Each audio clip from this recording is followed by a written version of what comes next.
為之前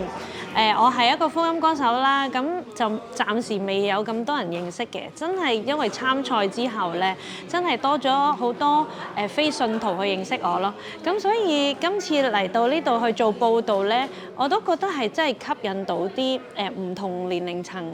嘅對象嚟參加我哋嗰啲報導聚會。咁所以我都好開心，我真係為咗神而參加呢個中年好聲音㗎。咁所以運用到嗰個果效咯，我覺得係真係參加完之後，可以多啲人認識自己，又可以俾我分享到我嘅生命見證，我係好感恩嘅，真係。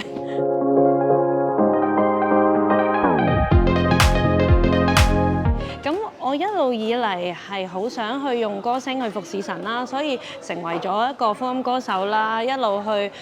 唱歌服侍啦。但係好多人都挑戰我，譬如講完歌啊、建文嗰啲咧，佢好想我喺中年好聲音呢個平台咧嚟到去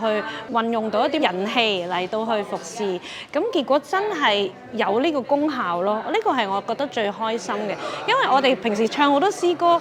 冇乜人聽嘅，講真。通常都係啲流行曲啊，或者經典金曲啊，會多啲人去聽啦。咁但係我唱完呢個比賽之後，多咗人聽我哋嘅詩歌咯。係啊，多咗人去認識 Eternity 咯，同埋認識我呢個福音歌手。咁同埋我好感受到詩歌係真係可以療愈人心。香港人有時真係好大壓力啊，有時我哋面對生活都有啲壓力，但係詩歌帶俾我哋好多力量同埋安慰。咁我就係覺得我嘅少少 build up 咗一啲嘅人氣，就係幫助到我嘅服侍去祝福人。呢樣係我好想做到嘅果效。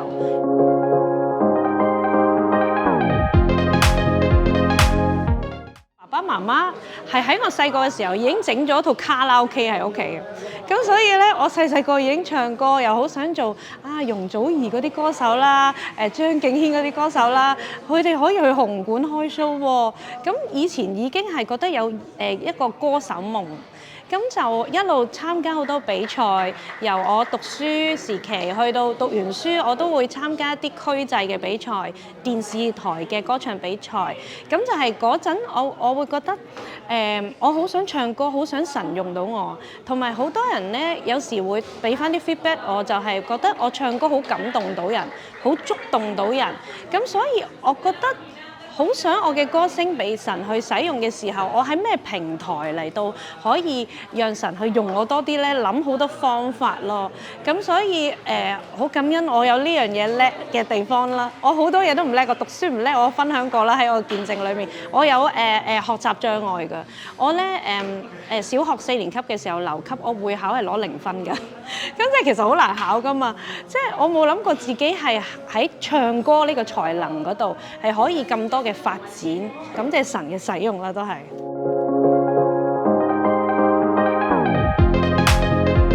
我咪啱啱講過話，我讀書成績好差㗎嘛，我都唔係好中意睇書，最多睇嘅都係聖經。咁但係就有出版社揾我出本書，係講我一路以嚟嘅經歷啦。我由細個去到追尋我嘅夢想，呢段嘅日子咧，我自己寫落去咧就寫咗好多個古仔嘅。其實係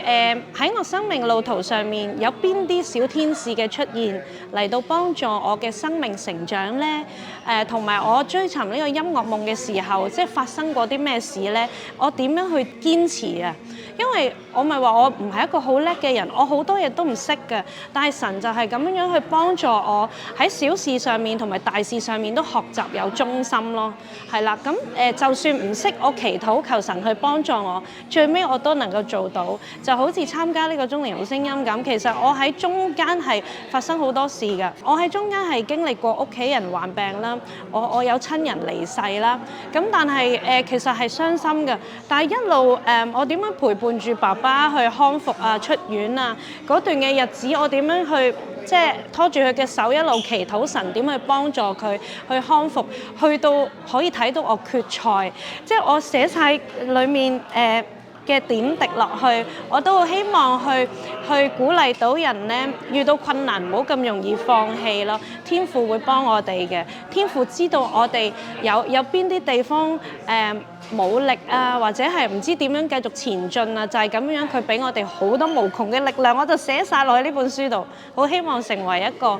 祝福，一份禮物去送俾人咯。咁所以叫做小天使呢本書係啦。我同埋有個寓意就係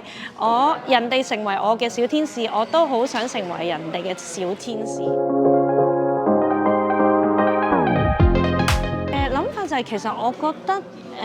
我雖然知道自己有唱歌恩賜啦，但係咧，我覺得呢個比賽其實係幫助到我喺音樂啊、唱歌方面個技巧提升嘅，真係嘅。同埋我感恩我哋機構啦 ，Eternity Music Ministry 咧，我有個音樂監製 Jason Boy， 其實喺呢段比賽嘅日子，佢幫助咗我好多，提升咗我唱歌好多嘅技巧。咁所以我好感受到一個團隊咧，有愛嘅團隊彼此幫助，嗰個力量係可以好大嘅。咁所以我希望運用到我參加完呢個比賽裡面嗰個力量去繼續祝福人咯。所以其實而家都有啲攰嘅，有時咧連瞓覺嘅時間都唔係好夠。但係我覺得都係為主奔跑，呢條路係雖然艱辛，但係神又賜俾我哋力量可以繼續落去。同埋你見到人信耶穌咧，因為我哋唱嘅歌而受感動，建立到人哋咧，你嗰個開心係大到〜即係我唔知點樣形容啊，總之就係奔跑不疲乏咁樣咯，會覺得少少攰，但係唔緊要，神賜力量就繼續落去啦咁樣咯。